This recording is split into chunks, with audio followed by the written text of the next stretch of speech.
Hey everybody. So last video of the year, I thought it would be cool to go over our favorite tool that we added to the shop this year. Now admittedly, we don't add a lot of tools to the shop. We're a pretty well-oiled machine at this point, but we did add a couple things this year, and this is definitely our favorite. This is a heat stamping machine, and we're going to go over that today. We don't usually do a lot of tool reviews. In fact, I don't think we've never done a standalone tool review video, but this is a big enough machine that I think it's worth doing just a short video to go over why we love it, how we use it, and how you can use it as well.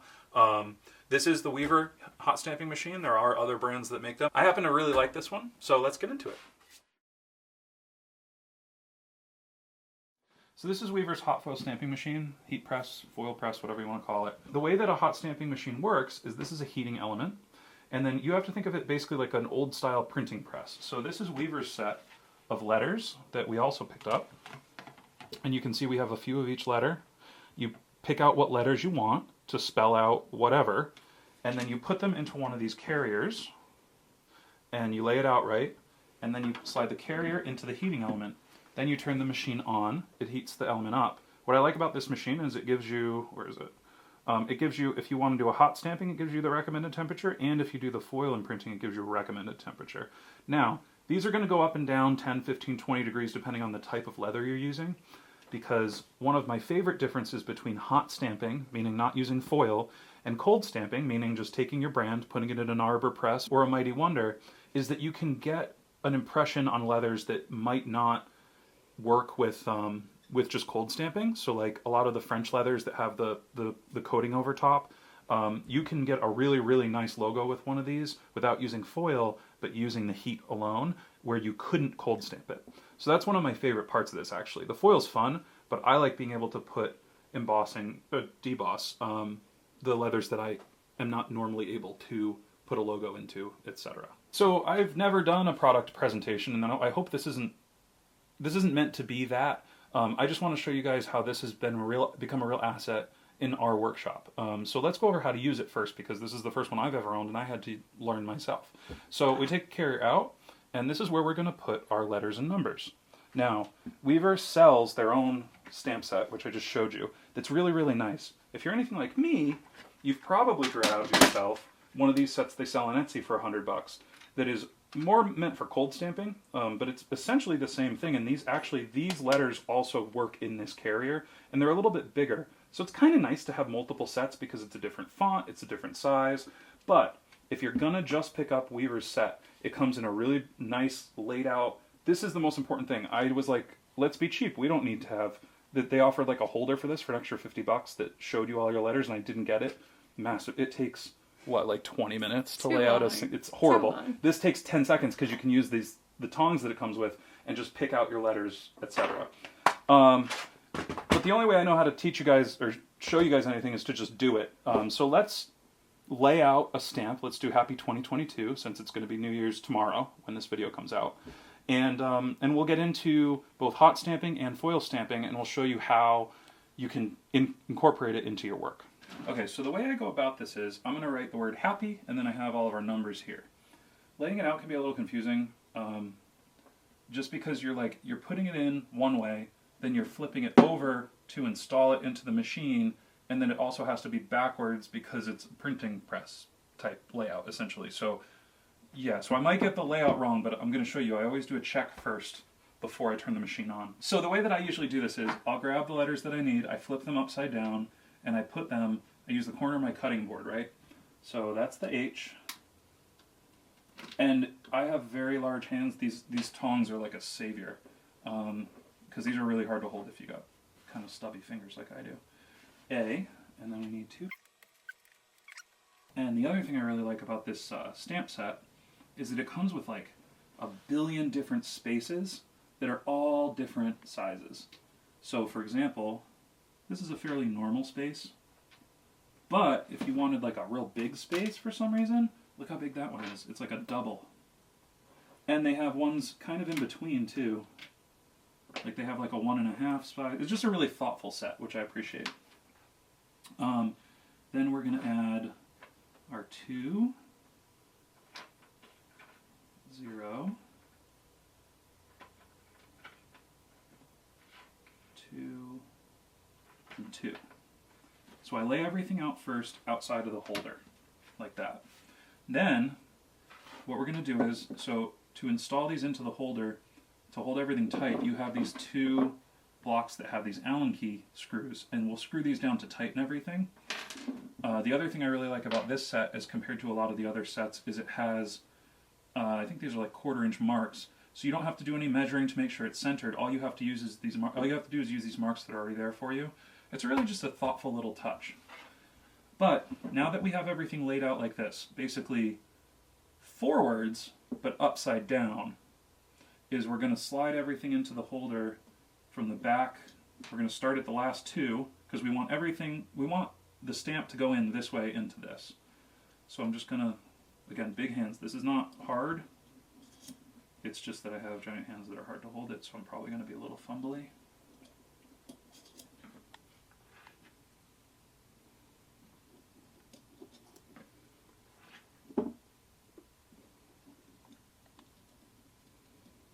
Once we have all of our letters in, I'm going to take this second Allen screw piece and I'll put that in the end. And once we tighten that down, that'll lock it in, but we have to center it. So you can see this is our center mark. I have to unscrew this a little bit. Now we can move this whole thing to center it.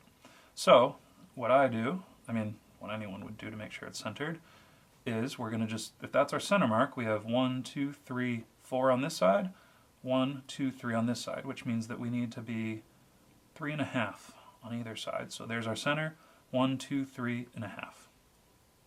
So now very carefully, I'm going to tighten this one down first. And I kind of use this finger to push this. You know, you can kind of like push it a little bit to maintain, because you want this to kind of be tight. You don't want these to be wiggling around. So we'll tighten that one down first. And then we just have to go over here and tighten this one down. And now nothing's moving. And we have our typeset ready to go. Before we turn the machine on, though, I'm going to test this to make sure that I didn't screw anything up, because there's specific letters. I don't know, I have like a weird mental block in my head of like, I always put them upside down, I always have to readjust. So we're going to take this, flip it over, and then put it into our machine like that. Now we're going to do a cold press just to make sure that our stamp is laid out correctly. Before we turn the machine on and heat everything up, what I like to do is I'm going to just test to make sure that my layout, my stamp layout, there's no upside down letters or anything, because it does happen. You have to remember that this is not, it's not an arbor press, it's not a one-ton, it's not a Mighty Wonder. This does have a lever and it does look like a press, but you don't want to crank it, right? Because the heat does all the work usually. So just get a little bit of an imprint to make sure that our letters are right. What I've done is I've cased the leather to make it a little easier for this to go into the leather. And I'm just going to press down and kind of like give it a few good presses, but not super hard because you don't want to break it. And we can see there, Happy 2022, everything is laid out correctly. So now we're ready to turn the machine on. So it's pretty simple, right? That's the on button. We're going to go to set. That's going to start blinking. We're going to go to 250. I found 250 is good for doing for heat stamping like veg tan. You can hold it down and it goes faster. Once I get to 250, I'm going to hit set again. I'm going to hit set again. And now it's going to go up. This is the temperature it's currently at, right? So we're at 30. We're going to 250. This is all in Celsius, remember. And that's pretty much it. Now we just wait until that says 250 and we're ready to make our first stamp. All right, so we've hit 250 degrees. We're ready to hot stamp, but we're not ready to just throw our finished piece under there and go right away. You want to make sure that you do a bunch of test print, not a bunch, but enough test stamps to know exactly how much time you need to hold this down on your leather. Because, as you can see, different leathers respond differently to the heat, and different letters, because of the amount of pressure, I'm assuming, they also respond differently to the heat. So what you're going to do is you're going to do a bunch of test prints under here, which you put this under. You're going to go 1 1000, 2 1000, pull it up. That worked well. So we know two seconds is a great amount. We're right there. 2 seconds, we get a nice imprint. What happens when we go 3? 1 1000, 2 1000, 3 1000. We start to get bubbling. I don't know if you can zoom in and see that, but that's too hot. We're burning the leather at that point. So with this specific leather, we know that roughly 2 seconds at 250 degrees is going to get us a perfect imprint. 1,000, 2, 1,000 up, and there we go. So now what I did here, this is a cold stamp. This is what it would look like. I just took our logo stamp, I went over to the Mighty Wonder, and I stamped it in. This looks great, and it works perfect. This is how we make all of our stuff.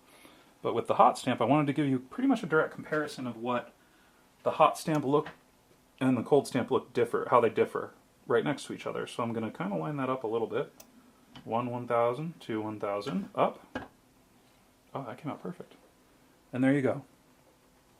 So you see the big difference is we have a little bit of darkness here, but also you're not using pressure, you're only using heat. So if you have leathers that are pull-up leathers and respond to being manipulated like that, you're not going to get a lot of this white around here, and you can burnish this off, but you're also going to get a little more contrast because you're going to darken up your logo, your stamp here. Now there is a company that sells logo stamps that fit into this holder. I'll try to leave a link in the description for them. You basically just call them up, you say, hey listen, I have the Weaver hot foil machine and I would like to get a stamp with my logo made up, and they'll make it right for you. We haven't gotten ours made yet, but we're going to do that. But yeah, so there's your direct comparison. You have cold stamp up there, hot stamp down here, and as you can see, depending on the leather, let's do, I haven't tested the natural veg, but let's throw some natural veg under there. We'll start with 2 seconds. 1,000, 2, 1,000. That's not enough. 1,000, 2. Oh, that's too much. Oh, this is the wet leather. Don't do it on wet leather. That's why that's happening. All right, well, we'll stick with this for now, because we have this one all figured out. So yeah, so this is just the hot stamping function of this machine. And to be honest, I love the foil, but I use this almost as much because this is a great way to put inconspicuous monograms, inconspicuous little messages on the insides of wallets that are maybe someone's giving someone else a gift and they want a little message that doesn't define the whole outside of the wallet, that just says a little message on the inside. I love using just the heat stamp function because it really allows you to get a nice, crisp, beautiful impression without having it be too noticeable or too sort of flamboyant of a mark to overtake the rest of the piece. Now that we brought it all the way up to 250, we're going to do some foil stamping, which means we need to hit set, and we need to bring this down to around 130. I like to do 145 personally, but you can try whatever. You go up and down. A big part of getting one of these machines for me was just like playing with it for a couple days, and then I'm going to hit set, and it's going to come back down. Now, you see these wings here? This is where our foil goes. So what we're going to do, the machine comes with 2 of these little foil roll things that you put your foil on. You have to buy the foil separate. We're going to put one of our foil rolls is going to go on one side. The foil is going to go under this one. It's going to go under this one. And then the second roll is going to go right here. Now, probably don't do this while the machine is on, but for the sake of the video, we're doing it. And you can see now how what these arms do. You can move them all over the place, and they basically just hold your foil down so you can stamp, roll if you're in like a production setting, which is really nice because some foil machines tend to be, from what I've experienced, they tend to be either fully professional or fully for the home user. And this one's nice because it's kind of a mix of both, where like if you need to do 40 or 50 pieces, you can kind of get in a rhythm and you can line everything up and boom, boom, boom. But if you just need one piece, it's not a huge piece of machinery that you need to get a 240 volt plug for. So I like that. So we're going to wait till this goes down to 145 now, and then we'll get into the foil stamping. All right, so we're down to 145, and you can see I've done more testing. Now, an interesting thing with when you're doing the foil stamping is that if you go too long on some leathers, I don't know how much you can see on our sample here, but you can see on this one, you can actually burn away the foil, and it'll stick to the outside if you hold it too long. And you'll think, oh, I guess it doesn't work on this leather. But really, if you just go down and kiss it quickly, you'll get a perfect imprint, which you can see in that center one there. And this is also what I use. So this is what this looks like in practice. You can see just this little monogram here. This is a cold stamp because it's just natural veg. But you can get a really, really clean imprint. But you do want to dial it in, so take the time to get some practice Not just in general, but like with your specific stamp, make sure you do a bunch of test stamps before you're doing it on your final piece. So I think with that, we're ready to do our final print. And we're just going to go right under our hot stamp and our cold stamp here. And what my tests have shown me is that I just, no counting at all, just kiss it, come down, boom, real quick, and it's going to leave us, it should leave us a fairly good impression. So I'm going to roll this. So the way that this works is you just roll this to a new fresh spot. I'm going to get down here and kind of line it up a little bit. And ready? That should be enough. There we go. So of course it's not lined up because it's just a piece of scrap. But you can see now we have the difference between the foil stamp, the heat stamp, and the cold stamp. Alright, so I'm going to turn the machine off, which is just an off button. You guys don't need to see that. And that pretty much sums up our little review of this machine. I really like it. How to use it. I think, honestly, like if we go back to this bag, the way that I've found in my process to add more detail to my work is to add different textures and different materials. You don't want to go crazy with it, but, Sorry. you know, that's okay. You're right.